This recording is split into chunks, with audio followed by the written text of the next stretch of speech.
খুলনা মহানগরীর জিন্নাপাড়ায় রোববার সন্ধ্যায় দুই শিশু ও এক প্রবীণ নারীকে হত্যার ঘটনাটি পারিবারিক শত্রুতার জের বলে দাবি করেছেন দুই শিশুর মা।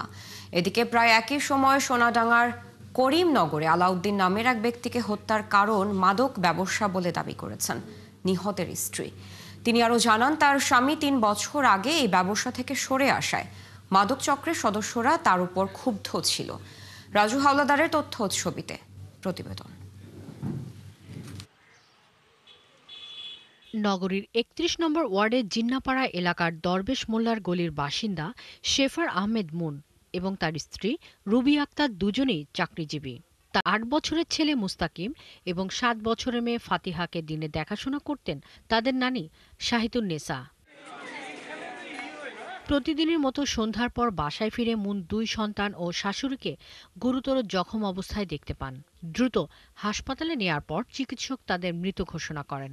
সবকিছু নিয়ে যেত, বাচ্চাগুলো রেখে যেত।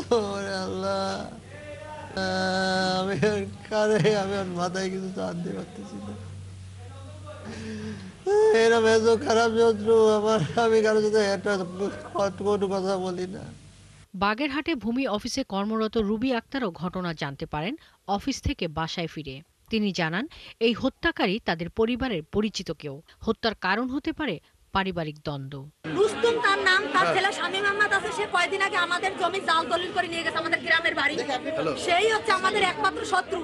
এদিকে সন্ধে 7:30টায় খুলনার সোনাডাঙ্গা করিমনগর এলাকার বাসিন্দা আলাউদ্দিন মৃদ্ধাকে গুলি ও জবাই করে হত্যা করা হয়। আলাউদ্দিন মৃদ্ধার স্ত্রী নার্গিস বেগম জানান, সন্ধ্যা 7টার দিকে সৈয়দ আলী হোসেন প্রাইমারি স্কুলের পাশে ভাড়া বাসায় ছিলেন আলাউদ্দিন।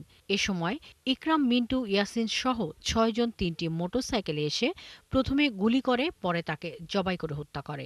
একরাম বাসায় আসছিল, আইসে ওনার সাথে কথাবার্তা বলছে, ওনারে মাদক বেচতে বলছে, উনি মাদক বেচতে রাজি হয় নাই। এ নিয়ে এলাকার লোকজন জানান, নিহত আলাউদ্দিন দীর্ঘদিন মাদক বিক্রির সঙ্গে যুক্ত ছিলেন। বছর 3 আগে ছেড়ে দেন অবৈধ বেচাকেনা। বর্তমানে তিনি দিনমজুরি করে সংসার চালাতেন। সে গাঁজা বিক্রি করতে চায় নাই বলে তাকে মাইরে ফেলাইছে। আমার বাইরে মাইরে ফেলানোর পরে আমারে ফোন দিছে, তোর বাইরে কেবল গুলি করতেছে, তুই কোথায়? এ নিয়ে খুলনা মেট্রোপলিটন পুলিশের সহকারী কমিশনার জানান, 2 ঘটনায় এখনো পর্যন্ত কোনো আসামি গ্রেপ্তার হয়নি। লবণচড়ায় যে ট্রিপল মার্ডারটা, এটা ওই একই কথাই আমি বলবো যে আমার যে লোকজনরা রাস্তায় আছে তাদের মাধ্যমে এবং স্থানীয় লোকজনদের মাধ্যমে, তার আত্মীয় স্বজনদেরকে আপনারা জিজ্ঞাসাবাদ করেছেন হাসপাতালে, তাতে করে দেখা গেছে যে এদের মৃত্যুর রহস্য এখনো কিন্তু উদ্ঘাটিত হয়নি। সহকারী পুলিশ কমিশনার আরও জানান, তারা চেষ্টা করছেন অভিযুক্তদের দ্রুত আটক করতে। শাকিলা শম্পা, ৭১।